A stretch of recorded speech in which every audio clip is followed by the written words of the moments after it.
un peu d'histoire. Le double bain double lien ou double contrainte est un concept introduit par Grégory Bateson en 1958. À l'origine, Grégory Bateson s'intéressait à des patients hospitalisés avec un diagnostic de schizophrénie, c'est-à-dire de dissociation de la personnalité. Son idée de départ était que les faits, la dissociation de la personnalité, devaient avoir une cause de même type. S'intéressant alors aux schizophrènes au sein de son milieu familial, il avança l'hypothèse que la cause de la maladie devait se trouver dans une façon particulière de communication familiale, basée sur l'émission de deux obligations ou injonctions contradictoires, verbales ou non, qui, s'interdisant mutuellement, induisent une impossibilité logique à les résoudre ou les exécuter sans contrevenir à l'une des deux. Le terme de Knoop-Neu est également employé pour décrire cette situation d'enfermement. Selon Bateson, le caractère dissociatif de ce type de communication serait à l'origine de la dissociation de la personnalité. Il introduit ainsi l'idée que la maladie mentale peut être un mode d'adaptation à un contexte extérieur qui contiendrait l'élément pathologique. C'est le principe fondateur de la thérapie familiale qui s'attache à soigner cette pathologie relationnelle directement plutôt que l'effet induit sur un individu en particulier. L'exemple type d'injonction paradoxale est l'ordre, soit spontané. Car si l'on essaie d'y obéir, on ne peut plus être spontané, et si on refuse d'obéir non plus.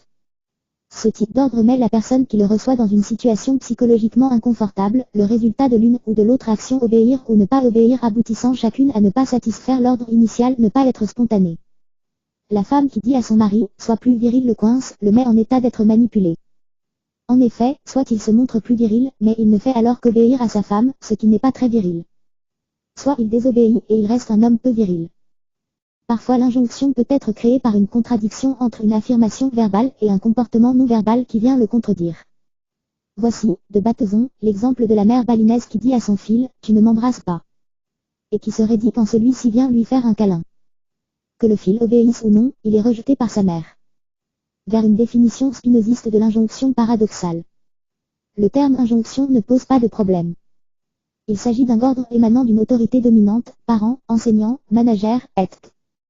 Mais c'est même un commandement précis, non discutable, qui doit être obligatoirement exécuté et qui est souvent accompagné de menaces de sanctions.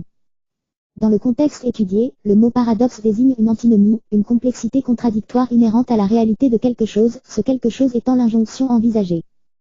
Mais allons plus loin dans l'analyse de la contradiction, puisque c'est celle-ci, dans des circonstances particulières, qui semble pouvoir perturber au point d'entraîner des conséquences extrêmement graves, allant du simple inconfort psychologique, en passant par la maladie mentale, et pouvant conduire au suicide.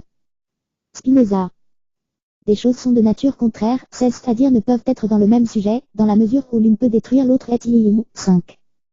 On a là une définition. Deux choses sont dites de nature contraire lorsqu'elles ne peuvent être dans le même sujet. Et une caractérisation équivalente. Deux choses sont de nature contraire lorsque l'une peut détruire l'autre. Ainsi le concept d'injonction paradoxale ou de double contrainte désigne deux obligations qui se contrarient en s'interdisant mutuellement, augmentées d'une troisième qui empêche l'individu de sortir de cette situation. En termes de logique, elle exprime l'impossibilité que peut engendrer une situation où le paradoxe est imposé et maintenu.